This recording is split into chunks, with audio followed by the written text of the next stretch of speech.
जय हिंद दोस्तों, स्वागत है आप सभी का पाथ फाइंडर पर। दोस्तों आज से कुछ दिन पहले जो यूरोपियन यूनियन ने हमारी भारत की नायरा एनर्जी कंपनी के ऊपर सैंक्शंस को लगाया था, उसके बदले में नायरा एनर्जी ने साफ साफ ये कहा था कि अगर यूरोपियन यूनियन अपनी हरकतों से बाज नहीं आया तो उस केस में हम लोग आपके खिलाफ जो कोर्ट केस है उसको यहां पर करेंगे ही करेंगे, यानी कि लीगल एक्शन आपके खिलाफ लिया ही जाएगा। इस पूरी चीज़ को लेकर मैंने एक अलग से वीडियो बनाई थी, जिसको अगर आपने नहीं देखा है तो ज़रूर देख सकते हैं। और आज दोस्तों without wastage of any more time Nayara energy के द्वारा वो वाला जो लीगल एक्शन है वो दोस्तों यहाँ पे ले लिया गया है। आप लोग यहाँ पे देख सकते हैं, ये खबर दोस्तों कल रात को ही सामने आई है। Nayara energy has sued Microsoft over Russia's Rosneft linked service suspension. Basically यहां पर हुआ क्या है कि माइक्रोसॉफ्ट ने यूरोपियन यूनियन के रूल्स को मानते हुए नायरा एनर्जी को जो वो सर्विसेज प्रोवाइड करते थे,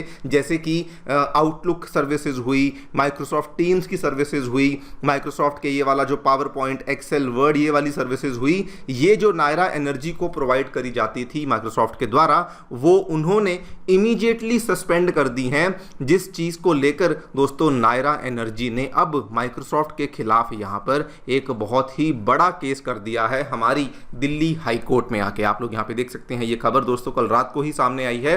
एंड वैसे तो मैं डिटेल में चर्चा करूंगा कि क्यों एग्जैक्टली यहां पर ये हुआ है, माइक्रोसॉफ्ट ने यहाँ पर क्या किया है और नायरा एनर्जी ने अपने इस केस के आर्गुमेंट्स में क्या क्या बातें कही हैं, वो काफ़ी इंपॉर्टेंट है। लेकिन दोस्तों ये इतना ज़्यादा सरप्राइजिंग बन जाता है बिकॉज माइक्रोसॉफ्ट ऑलरेडी पूरे साल भर की पेमेंट नायरा एनर्जी से ले चुका है सर्विसेज प्रोवाइड करने के लिए, लेकिन बिना कोई नोटिस दिए, बिना किसी चीज़ के इन्होंने डायरेक्टली यहाँ पर जो सर्विसेज हैं उनको सस्पेंड ही करना शुरू कर दिया है। यानी कि ये डायरेक्टली यूरोपियन यूनियन के कहने पर अब काम कर रहे हैं, वेस्ट के कहने पे काम कर रहे हैं और जानबूझ के नायरा एनर्जी को टारगेट किया जा रहा है। लेकिन दोस्तों at the same time Nayara energy ने ईयू के द्वारा लगाए गए बैन को बाईपास करने के लिए अब उन्होंने ये भी ऐलान कर दिया है कि अब हम लोग जो हैं वो रशियन क्रूड ऑयल को नहीं परचेस करेंगे, बल्कि हम लोग जो हैं इराकी क्रूड ऑयल को परचेस करेंगे। आपने वीडियो की थंबनेल में देखा होगा, जो इराकी ऑयल वाले जो बैरल्स हैं वो भी आपको देखने को मिले होंगे। और दोस्तों यही वाला मास्टर स्ट्रोक है कि अभी केवल 7-8 दिन हुए हैं इन सैंक्शंस को लगाए जाने को, लेकिन यूरोपियन यूनियन के सैंक्शंस को बाईपास करने के लिए नायरा ने इराक के साथ ऑलरेडी डील कर ली है और वहां से एक बहुत ही जो लार्ज साइज की शिप है जिसमें 2 मिलियन बैरल्स ऑफ ऑयल आते हैं, वो दोस्तों यहां पर डायरेक्टली अब इंडिया में आने वाली है, जिस चीज को लेकर डील भी हो चुकी है। बल्कि ये वाला जो टैंकर है ये आज या फिर कल ये इंडिया के वादिनार में हमें देखने को मिलने वाला है। इन्हीं दोनों चीजों के बारे में हम चर्चा करने वाले हैं कि क्या एग्जैक्टली ये माइक्रोसॉफ्ट वाला किस्सा हुआ है, वहां पर नायरा एनर्जी ने कैसे रिटेलिएट किया है और ये जो इराक से क्रूड ऑयल लेने वाली स्ट्रैटेजी है इसके पीछे के क्या रीजंस हैं, इसको भी समझने का प्रयास करेंगे। आइए शुरू करते हैं मेरे साथ। मेरा नाम है अनिरुद्ध। यदि आप लोग हमें फॉलो करना चाहते हैं, हमारे लेक्चर्स के अपडेट्स को प्राप्त करना चाहते हैं, तो यहाँ पर दिए गए टेलीग्राम चैनल्स के माध्यम से ऐसा कर सकते हैं। दोस्तों आगे बढ़ने से पहले आप सभी को बताना चाहूँगा कि आपकी यूपीएससी परीक्षा की तैयारी को आसान एंड अफोर्डेबल बनाने के लिए अनअकैडमी ने सभी यूपीएससी से संबंधित रिसोर्सेज को निःशुल्क अवेलेबल करवा दिया है। फिर भले वो मंथली करंट अफेयर्स मैगजीन्स हों, प्रीवियस ईयर के क्वेश्चंस हों, एनसीईआरटी नोट्स की समरीज हों, प्रीलिम्स के फ्री मॉक टेस्ट हों, इन सभी चीज़ों के जो लिंक्स हैं ये नीचे डिस्क्रिप्शन बॉक्स में दिए गए हैं। कोई भी आपको डाउट है, कोई भी आपको क्वेरी है तो सीधा स्क्रीन पे दिए गए इन फ़ोन नंबर्स पे फ़ोन कर सकते हैं और हमारी जो डेडिकेटेड काउंसलिंग टीम है वो भी आपको असिस्टेंस प्रोवाइड करवा देगी। ऑलराइट, थोड़ा सा आपको बैकग्राउंड बता दूं दोस्तों, यूरोपियन यूनियन ने जो लेटेस्ट अपना सैंक्शंस पैकेज जो वो लेकर आए थे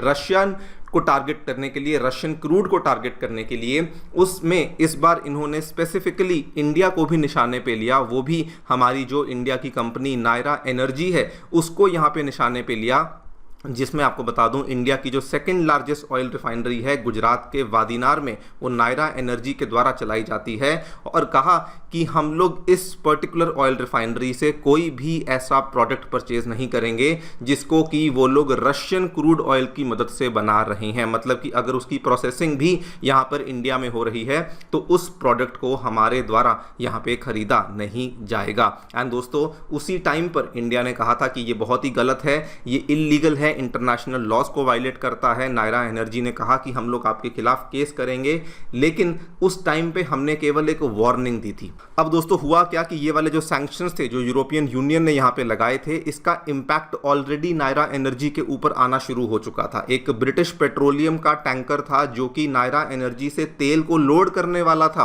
उन्होंने तेल को लोड किया ही नहीं। और ये बहुत सरप्राइजिंग था बिकॉज सैंक्शंस 6 महीने के बाद लागू होने वाले थे, लेकिन ये ऑलरेडी इन्होंने यहां से तेल को लेना बंद कर दिया। बल्कि एक तो यहां पर टैंकर था जो कि लोड हो चुका था, वो वाला टैंकर जो कि पहले यूरोपियन यूनियन में जाने वाला था, उसको मजबूरन इन पर्टिकुलर रिफाइनरी को HPCL को ही बेचना पड़ा बिकॉज यूरोपियन यूनियन ने उस टैंकर को लेने से इनकार कर दिया। यानी कि क्लियरली ये लोग जानबूझ के डेलिबरेटली नायरा एनर्जी को यहाँ पे टारगेट कर रहे थे। और अब दोस्तों क्या हुआ, कल रात को माइक्रोसॉफ्ट की कंपनी, जो कि वैसे तो अमेरिकन कंपनी है, लेकिन इन्होंने यूरोपियन यूनियन के जुरिस्डिक्शन के रूल्स के अनुसार इन्होंने नायरा एनर्जी को दी जाने वाली जो माइक्रोसॉफ्ट की सर्विसेज थी वो भी यहाँ पे सस्पेंड कर दी। कौन सी सर्विसेज? मेनली अब अगर आप कोई भी फर्म में काम करते हैं, कोई भी कंपनी में काम करते हैं, तो आपको मालूम होगा दोस्तों, कंपनीज में मेनली माइक्रोसॉफ्ट टीम्स हुआ और आउटलुक जैसी जो सर्विसेज हैं ये बहुत ज़्यादा इस्तेमाल करी जाती हैं। उसके अलावा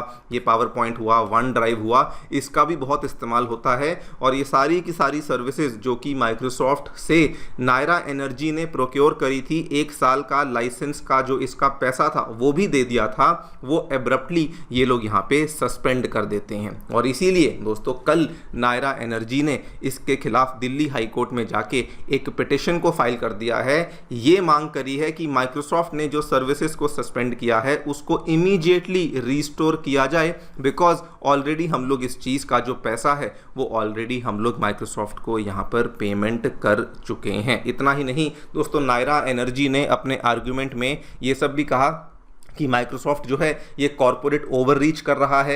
उसके बाद इन्होंने कहा कि कंपनी अमेरिकन बेस्ड कंपनी है, लेकिन ये यूरोपियन यूनियन की जुरिस्डिक्शन में लगने वाले जो कानून है उसको ये इंडिया में आकर के लगा रहे हैं, जो कि लीगली अप्लाई ही नहीं होते हैं। दूसरा, नायरा एनर्जी ने अपने आर्गुमेंट में ये भी कहा कि ना तो इस चीज़ को लेकर कोई प्रायर नोटिस दिया गया, ना कोई कंसल्टेशन करी गई, एंड डायरेक्टली इन्होंने एक ही झटके में बिना हमसे कोई बात करे इन सर्विसेज को यहाँ पे सस्पेंड करना शुरू कर दिया है। एंड लास्टली नायरा ने यह भी कहा कि देखिए, हम लोग इंडिया की रेगुलेशंस के साथ फुली कंप्लायंट हैं और हम लोग इंडिया के रूल्स को फॉलो करेंगे, और अगर माइक्रोसॉफ्ट इस तरीके से काम करेगा तो ऑब्वियसली उसको इसका हर्जाना यहां पर भुगतना ही पड़ेगा। अब दोस्तों ये पूरा का पूरा केस दिल्ली हाई कोर्ट में जा चुका है। अब वहां पर क्या सुनवाई होती है, क्या वहां पे फैसला होता है, ये समय ही बताएगा। लेकिन Nayara is not wasting any time any more. और दूसरी तरफ जो दोस्तों नायरा एनर्जी के ऊपर प्रेशर था कि रशिया से क्रूड ऑयल को नहीं लेना है, अब उन्होंने उसका भी एक यहाँ पे स्ट्रैटेजी निकाल ली है, जिसके बेसिस पर अब दोस्तों वो लोग रशियन क्रूड ऑयल को एक तरीके से यहाँ पर सब्स्टिट्यूट कर रहे हैं। इराक से क्रूड ऑयल को लेना उन्होंने शुरू कर दिया है। इराक का स्पेसिफिकली जो बसरा क्रूड ऑयल है उसको उन्होंने परचेज करना शुरू कर दिया है, और वो भी छोटी मोटी मात्रा में नहीं। जो रिपोर्ट्स बताती हैं, जो कैलियोपी कंटेनर है, जो दोस्तों बहुत ही बड़ी शिप होती है बाय द वे, जिसमें लगभग 2 मिलियन बैरल्स एक साथ आते हैं, वो अपना जो इराकी क्रूड ऑयल है उसको वादिनार में डिलीवर करने वाले हैं 28-29 जुलाई के आसपास, जो कि अगेन बहुत ही स्पीड पे काम हुआ है। 1 हफ्ते के अंदर अंदर डील हुई, तेल जो है वो डायरेक्टली वहां से इंडिया की तरफ आना शुरू भी हो चुका है। अब इसमें दोस्तों एक क्वेश्चन ये आता है कि क्या इस पूरे सिलसिले में जो नायरा एनर्जी ने इराक के साथ किया है, क्या इससे रशियन क्रूड ऑयल के ऊपर इंपैक्ट आएगा? तो देखिए, इसका जवाब हाँ भी है और ना भी। देखिए, रशिया का जो क्रूड ऑयल है इसको इंडिया में मेनली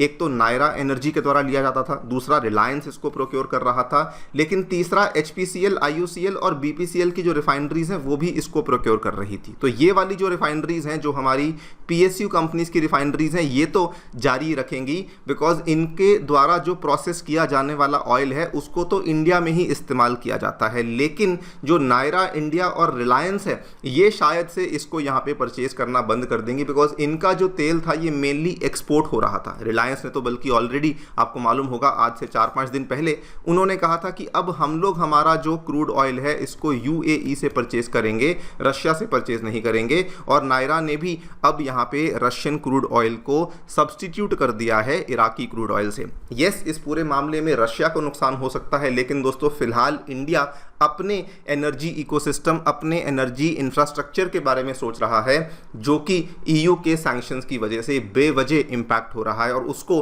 हम लोग यहाँ पे इंपैक्ट होने नहीं दे सकते हैं। देखते हैं क्या होता है। आपकी जो भी राय है हमें डेफिनेटली बताएं कमेंट सेक्शन में।